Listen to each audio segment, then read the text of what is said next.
Good morning, everybody. Flamingo Pessoa here.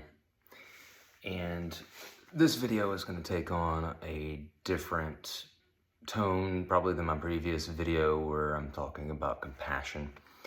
And I think compassion is important at all times, especially considering the subject matter that I'm talking about today, which is free will or a lack thereof. We do not have free will, and this video is entitled, Free Will is Responsible for a Cruel Society. I have my notes here, so I'm going to be referring to these notes. Before I start the video, I would like to show off this shirt that I made with AI. Pretty cool, I think. Made it through rushed order tees. You can just put like a little prompt into their AI algorithm and it'll spit out an image. I think it's pretty cool. It says, a lucky person's sense of entitlement is the most toxic force on the planet. And I thoroughly believe that, and I'll get into more of that towards the end of the video. Because all of this will basically lead up to that. Excuse me, clearing my throat. It's early in the morning. I do a lot of throat clearing when I wake up.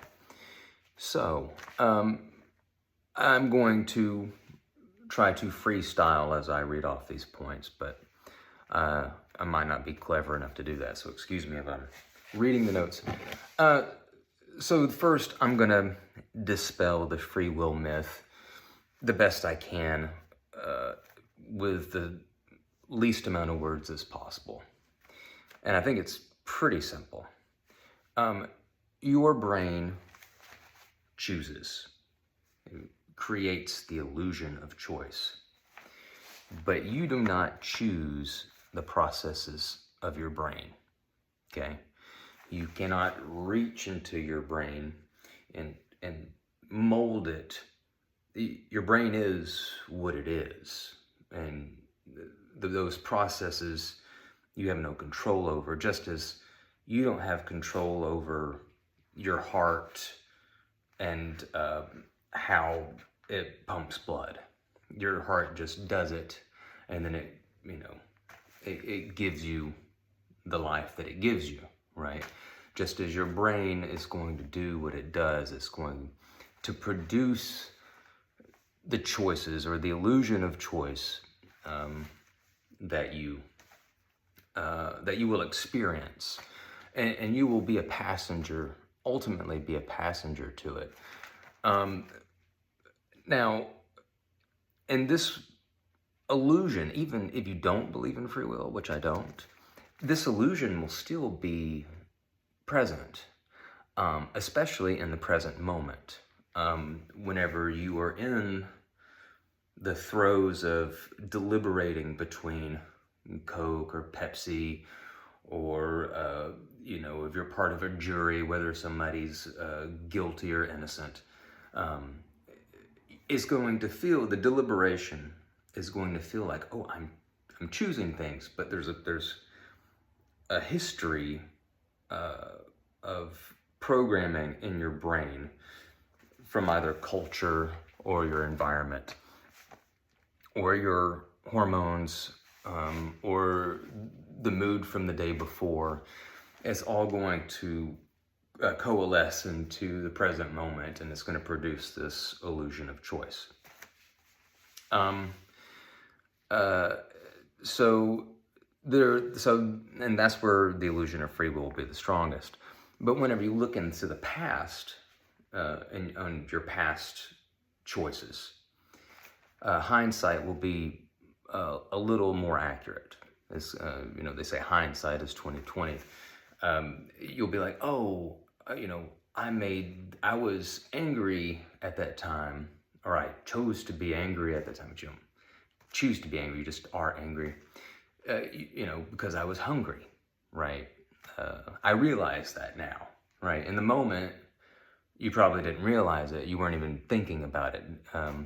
Or you were mad at something else that happened earlier that day or the previous day, and it's leading you to make a, make a decision that is maybe not to your liking, or maybe it was your liking, depending on whatever the result was. And so you'll have more of that clarity when you look back on your choices. But in the present moment, whenever you're doing when you're in the throes of it, it's going to feel very real, like the agency is going to feel very real. And I understand why people believe in free will. It's one of the most dominant narratives we have, no matter what religion or background you're from. Free will is how we hold people accountable. And I think it's a very faulty way of holding people accountable, because it totally ignores everything that forms the choices. And we don't always do that. Sometimes we look at what makes a person do what they do. Psychologists, there's plenty of educated people. They do it in courtrooms, whether they decide somebody's crazy or not, and how that affects their sentencing. But what I'm talking about is the free will that leads to these undesirable situations. The policy of free will, where we give people the so-called freedom to mess up, and how that is a very flawed system. As a matter of fact, I will say that determinism is the true form of justice in the preventative sense, because if you were to construct society in a deterministic way, you would be preventing the crimes before they happen. Anyways, I'm getting off track. I don't want to get ahead of myself. So, but if you are to, so this is my next point. If you are to make correct choices, you will think about things deterministically. Because determinism is basically logic. It's basically a logic statement. It's causality. It's saying, if this happens, then this is going to happen. It's very simple, and we apply this to everything except human behavior. Most of us do. Even myself, whenever I feel angry and vindictive about something somebody did, if somebody has wronged me in that moment, I'll be like, oh my God, that person's evil. They have chosen to wrong me, right? And then, because it's hurt me personally. And free will is an easy go-to and a thing to grasp onto whenever you're feeling petty emotions about things, which, if somebody seriously harms you, you're probably entitled to feel angry. You're entitled to feel very angry if somebody wrongs you. But I think, and you're going to want to, it's going to be a kind of a coping mechanism. You're not going to take the time to understand somebody who's wronged you most of the time.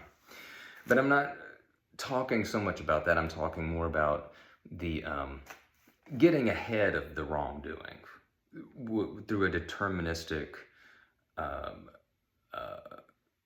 having a deterministic system that ensures that these bad outcomes don't happen. So I say, we understand this when it comes to everything except human behavior. We understand that if a screw calls for a Phillips head screwdriver, then we get a Phillips head screwdriver. That's determinism, right? You're not going to choose a flathead screwdriver if you know that what a Phillips head screwdriver is, and you know that screw calls for it. The situation will determine that you choose the right thing, right? If you have the knowledge and the know-how to do it. And I think that with free will, we allow a lot of people to not have knowledge, uh, so that they can make their own mistakes. We're like, well, you just got to figure it out, or you should have known, right? That's a very, that old chestnut of a phrase of you should have known, and which doesn't make sense because you didn't know. And if you didn't know, you're not going to do something if you don't know to do it. So, also, whenever we're training animals, if you want to train a dog to not use the bathroom in the house, then you have to train it.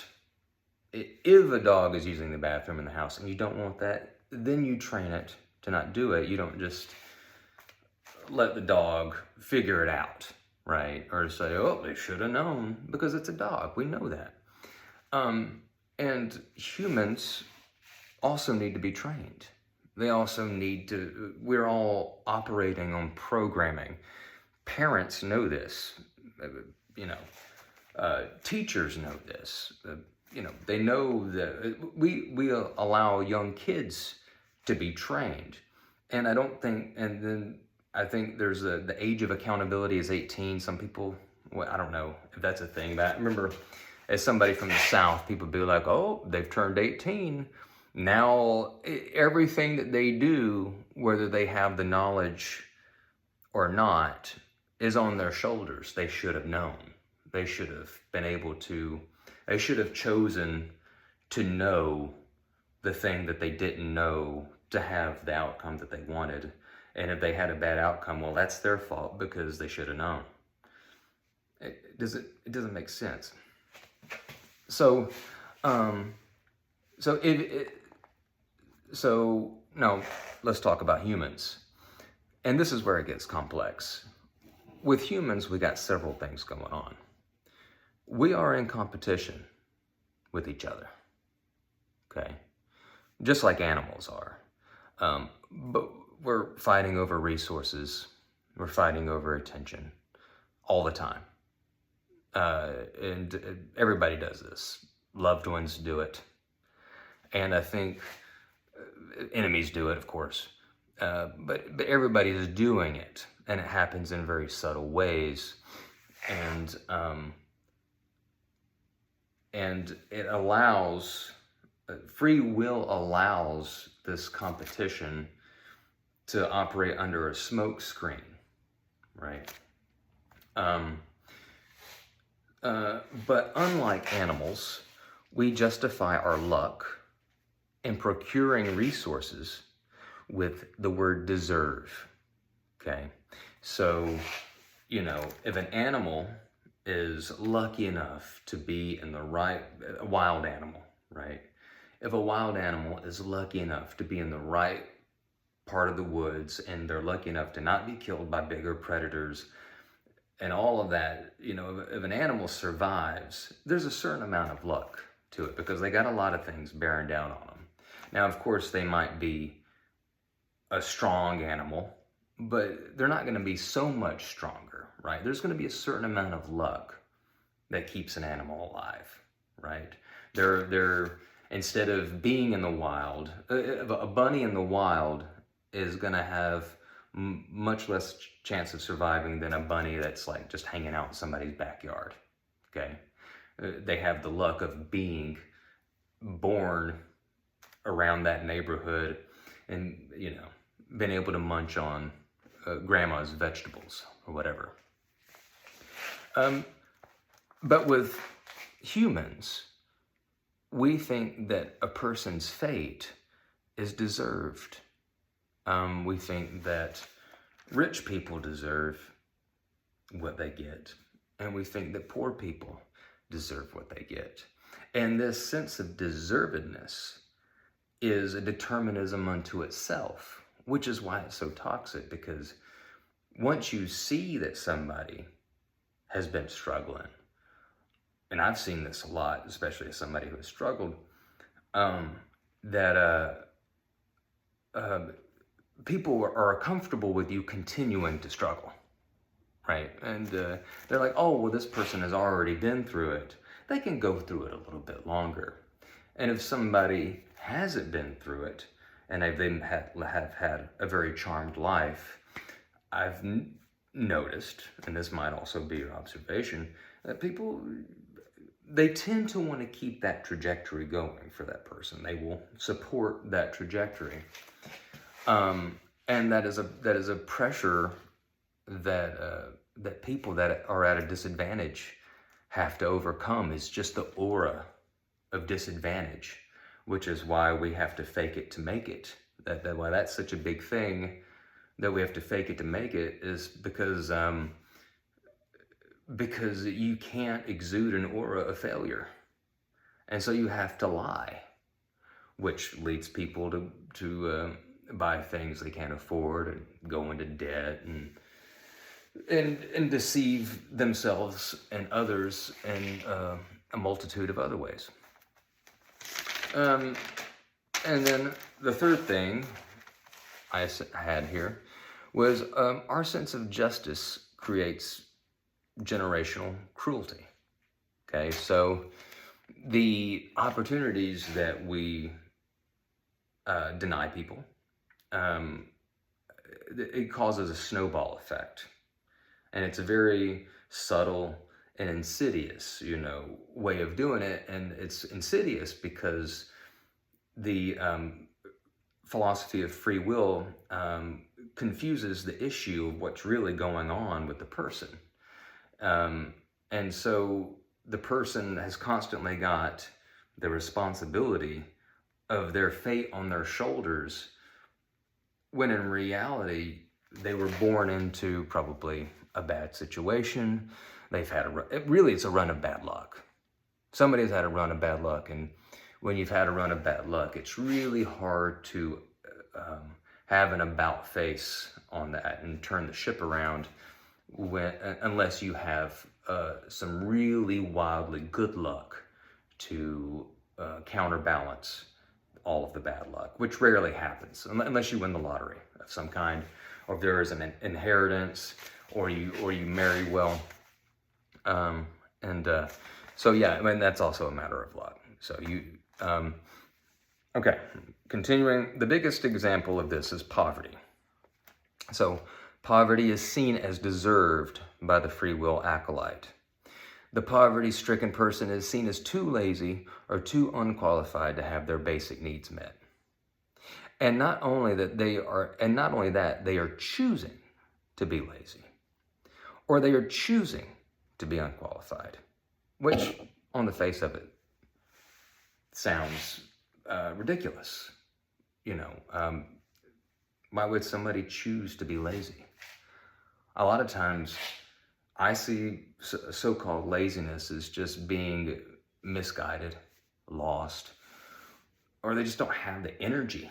I mean, some people just don't have energy to be ambitious.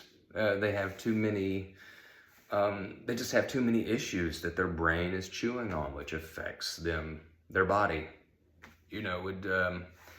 or they're just not cut out for whatever it is they're doing, and people in their environment aren't being honest with them. But instead they're like calling them lazy, which happens all the time. I'm sure you see it in the workplace a lot of backbiting, people calling other people lazy. Even if the person is doing well, maybe they're just not liked, and they know that because that person is not liked, they can just throw whatever, condemning word onto that person or title. And lazy is like one of the worst ones. It's almost as bad as being dumb. Which is also, you can't choose whether you're dumb or smart. If you have a low IQ, you didn't choose that, So in essence, the person, and this is what the free will acolytes believe. In essence, the person knew what the correct choice was, but willfully made the wrong choice. It doesn't make sense. Like people aren't thinking about, this is right and this is wrong. They're kind of it's a lot more complicated than that. And that is what free will fails to recognize. There are millions of able-bodied college graduates who work shit jobs and live with their parents, and who can attest to this? Like, you're seeing, this is, people talk about how we live in a simulation, and it seems like, there are glitches in the matrix and all this kind of shit. I believe that what they're really referring to is that the illusion of free will is starting to come apart, right? People in America, their freedom is feeling threatened on both the conservative and the liberal side. And they're seeing how the forces that be are really bearing down on their lives, especially now during the Trump administration.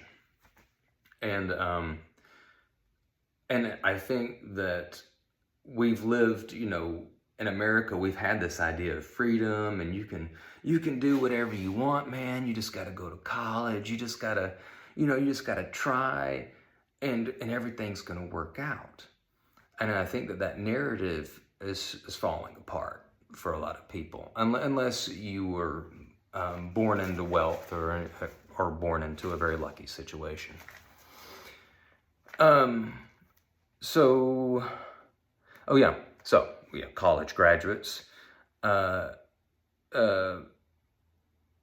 college graduates who came up in the 1970s had a very different experience than the college graduates of today.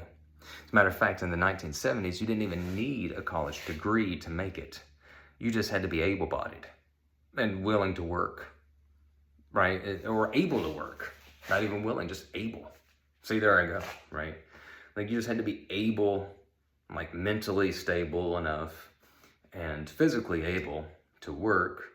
You could do a factory job where you're just like, just doing some like tedious thing. You go to work, you come home, and then you have the wife and the 4 kids and the 2 cars and the house and the yard. For instance, my grandfather, he came up during the 60s and 70s.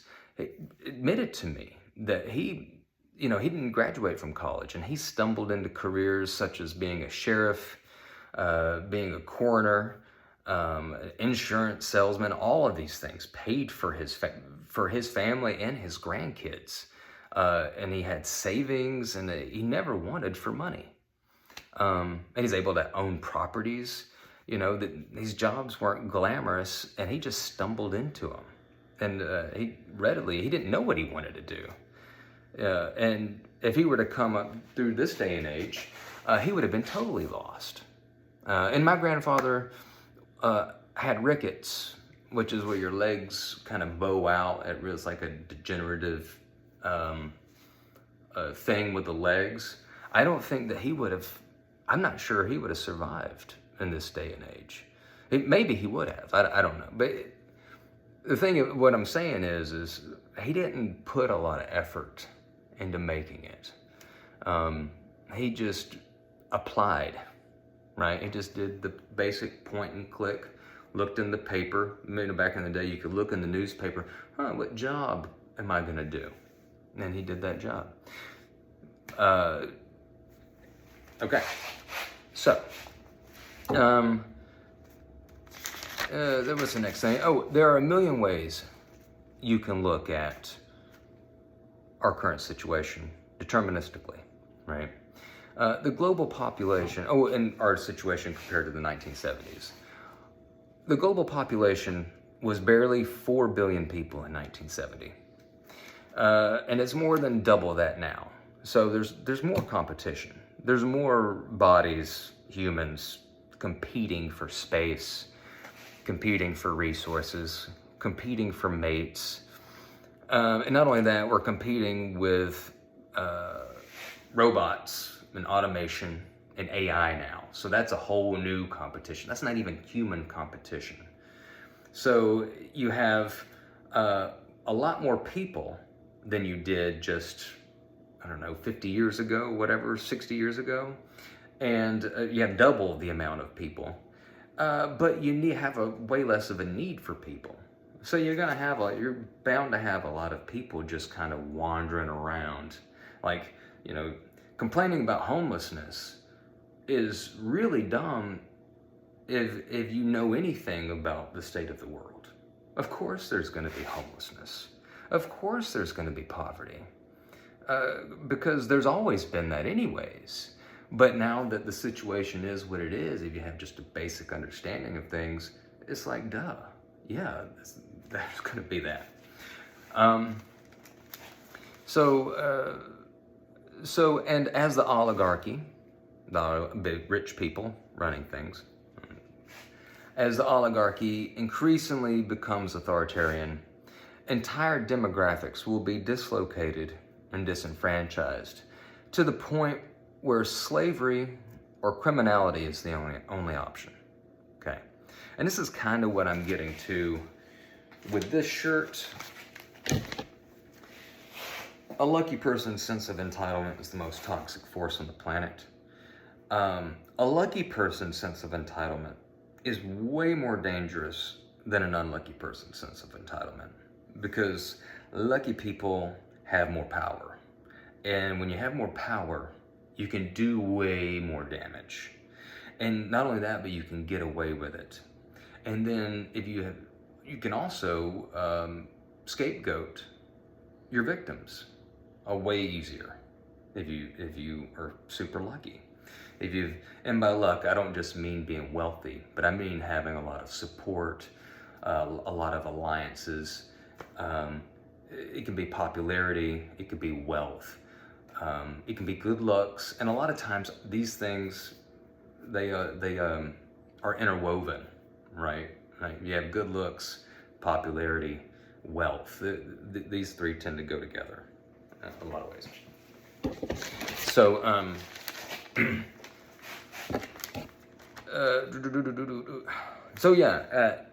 so not just, and so, but also the generational effect of the increasing authoritarianism of the oligarchy is that it's going to make these the only options: criminality or slavery, not just for you, but for your children and your children's children, right?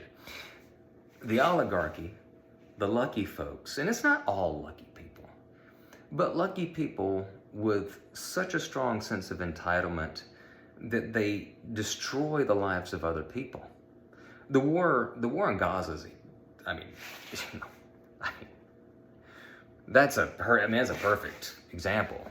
It's basically one guy unleashing a genocide on an entire group of people that had, a lot of whom probably had nothing to do with the thing that started the whole thing. And anyways, I will, so this is why the oligarchy insists on you having children, because who else is going to do these horrible jobs that are going to be left for people that weren't born into some kind of luck or have inherited luck from some corner of the universe. And so it won't be their children. It won't be their children. Okay, so they're going to be setting their children up to be like them, right? Because wealth has a way of reproducing wealth. And so they're going to be positioned in very high positions with deserve having very little to do with it. Okay, they're going to be floated to the top. Okay, and somebody's got to do the jobs that AI can't do, and it's going to be your kids and your grandkids. Okay, and that's why they're talking about population decline and all this kind of stuff. Even though we got more people than we know what to do with. maybe we need a strong population also, so we have soldiers, and so we have a strong military, because who wants to, I don't know. Maybe there's some people that, I don't know. I don't know a lot of people that want to be in the military, but so they will see their children as deserving way more, simply as a matter of birthright, simply because they did well, and their family name is important. And of course, they're going to want their children to do well. If I was a super rich guy, I mean, I want my kid to do well. Of course you do. You want them to have all the advantages in this gladiator war that we call life. Okay, you want them to have all the best armor, all the best weapons, and you know what I'm saying? You want them to have all the best food, so they have good energy and vitality, so they can fight the good fight. So yeah, the oligarch's children will be ahead of the curve. They will have all of the resources, comfort, and connections to position them at the top. They will be too big to fail, right? The upper class people will have all of the environmental factors that will create success. And it will become increasingly so for rich folks. And the poor folks are going to become increasingly isolated, increasingly without. And, if they take away like education, right? If education goes down the tubes, right? And if the internet, who knows what's going to happen, right? Who knows what's going to happen? But if they take away the ability to read things and all this kind of stuff, it's going to get real nasty, right? The pipeline from being disadvantaged to being advantaged is going to be extremely narrow. And so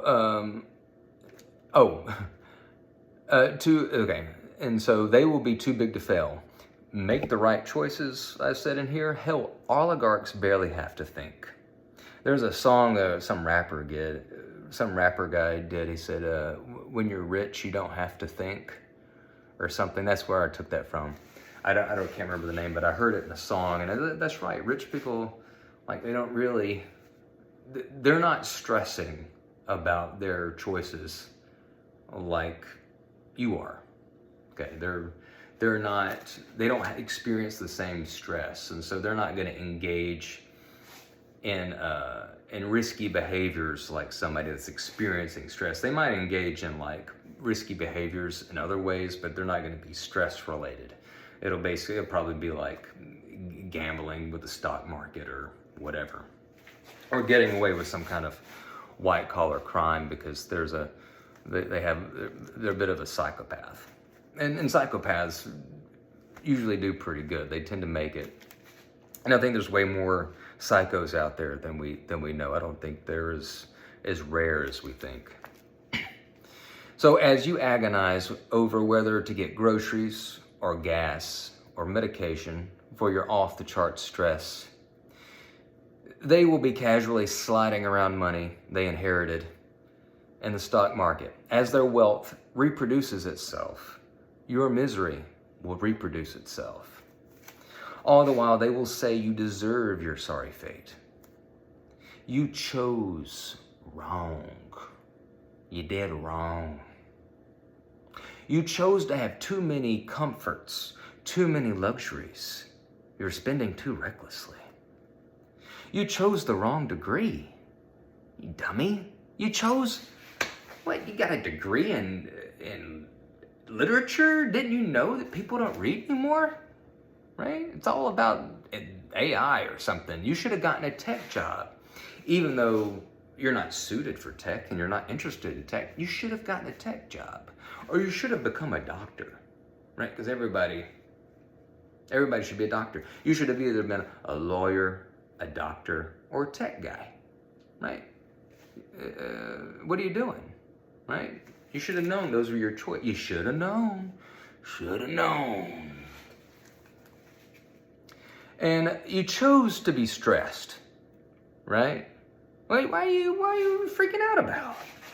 Right? What are you doing? Again, just chill, relax, guy. It's all good. You're stressing out. What are you stressing for? Right? Like you're choosing to have your heart beat fast and adrenaline course through your veins and have fight or flight. You're choosing all that stuff. Never mind that they have stripped these opportunities for improvement away from you. Right? And we're seeing this now. We're going to see a lot of opportunities go away for people. Okay? We're already seeing it. You're gonna see more of it. So any opportunities for improvement, like all the college, going to college and all this stuff, you know what? You're gonna need to. It's gonna be grind time for you, right? Now the oligarchs' kids will not have to grind, but you're gonna have to get 3 jobs, right? You're gonna have to hustle, and you won't have time to even enjoy life. You're gonna have to work probably 3 jobs just to stay above water. The guilt and shame falls squarely on you too. So suck it up, buttercup. Life isn't fair. Don't you love that one? That's a free will thing? Life isn't fair. Just accept it. Just accept that the one life that you have that is being royally screwed by people out externally from you, from your efforts, people externally from you, it's just the way it is, you know? That's just the way the cookie crumbles. Just, deal with it. But I think you deserve better.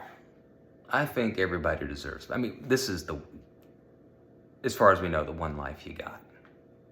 Okay? And I think that everybody deserves a shot. At least a shot. You know,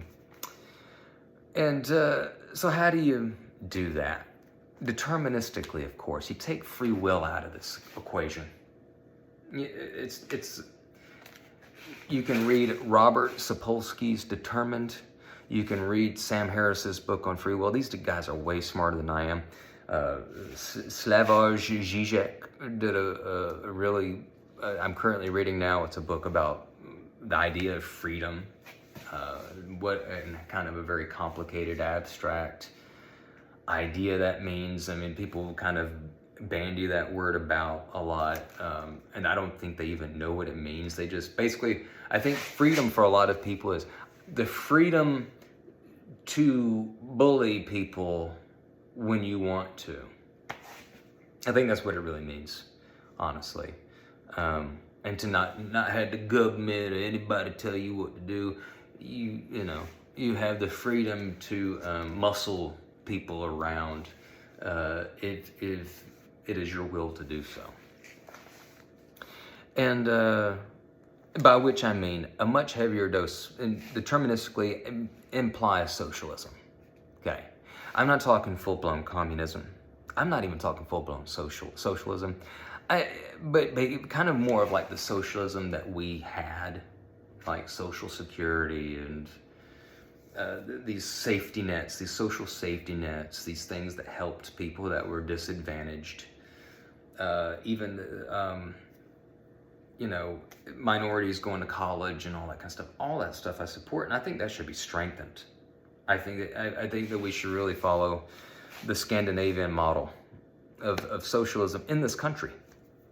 And we can still have capitalism. Capitalism is fine, but there's creativity and innovation and all that kind of stuff. Competition's natural. We're going to compete anyways.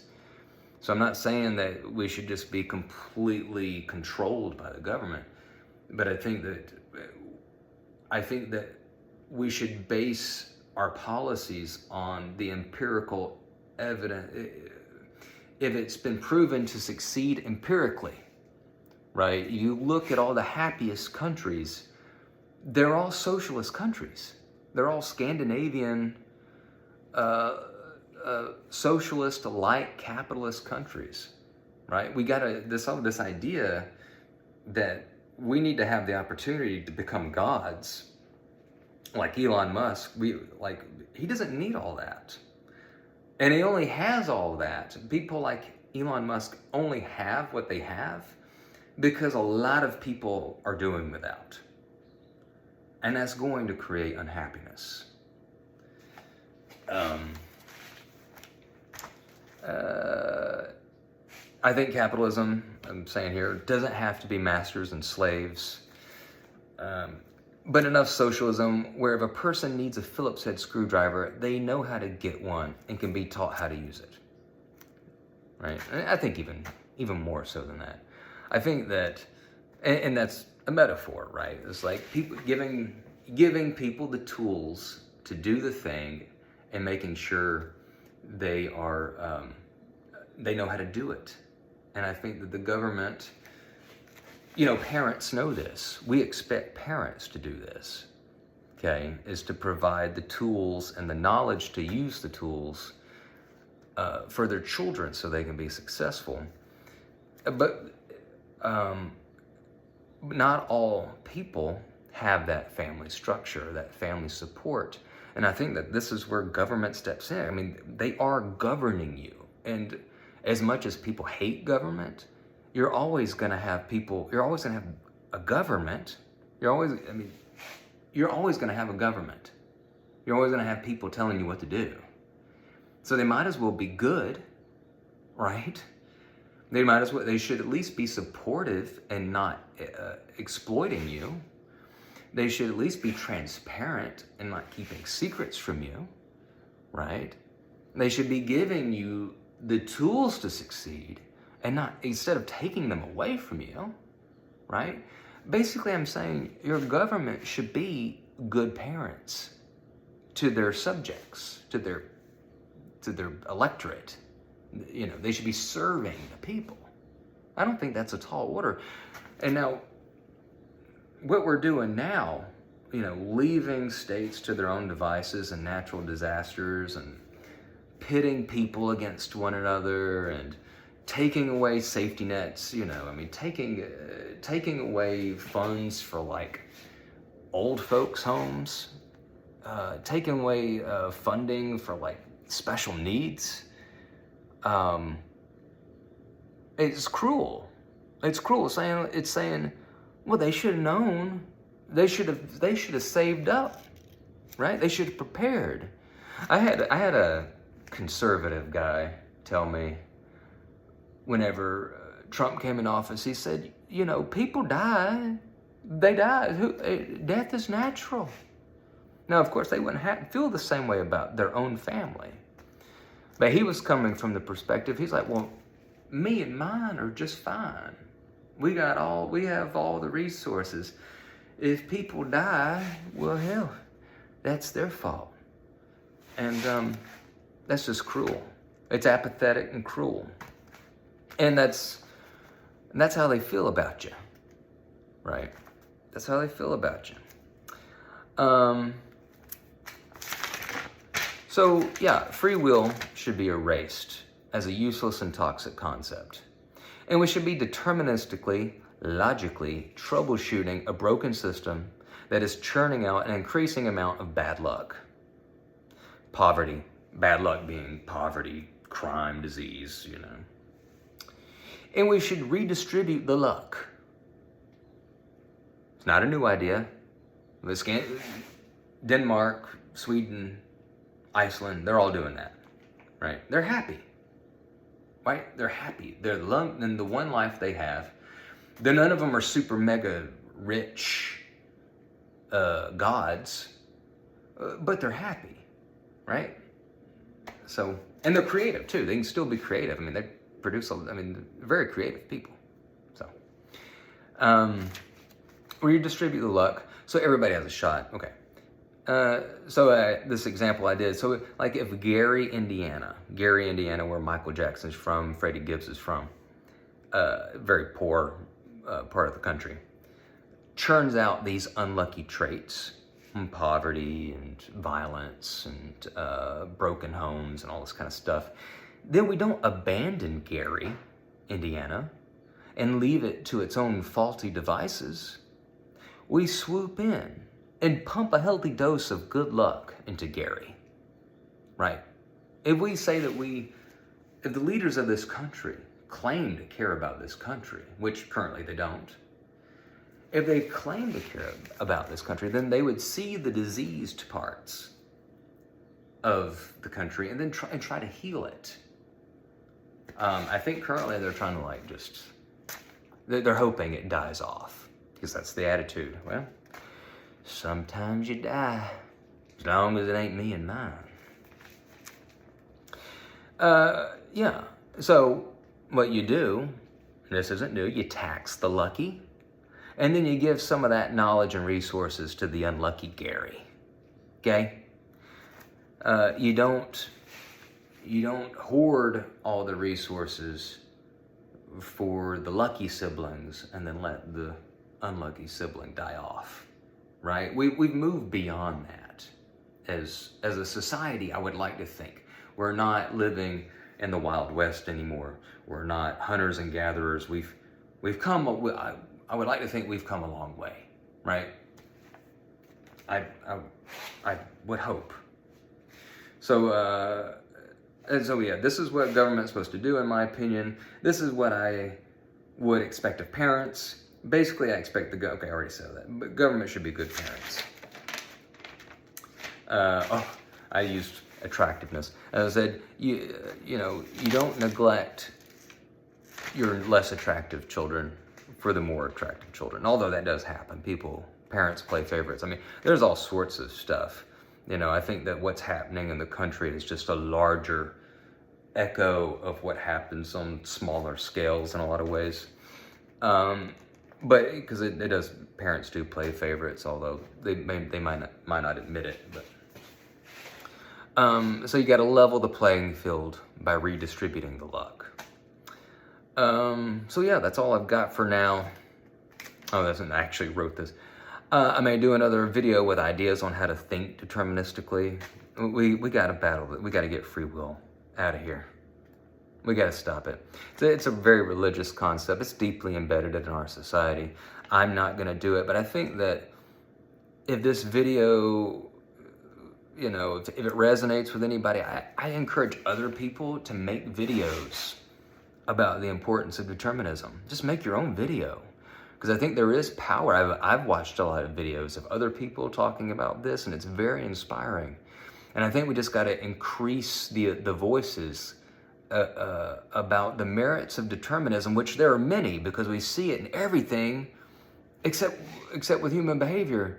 So, apply the determinism that you would mechanically with other aspects to human beings. It's so easy to do. And take that free will and throw it away. It's dumb. It's no good, right? I'm not saying that you shouldn't apply effort. I'm not saying that you should just be blaming everybody. You can't be blaming. You got to be trying to make a better life for yourself. And accountability is a thing. You got to be accountable for things and hold other people accountable, right? You can't always be looking at the things around them, but it does feed into the reasons that why people do things, right? So, you don't need free will to hold people accountable because of cause and effect, right? There's, anyways, that might be for a different video.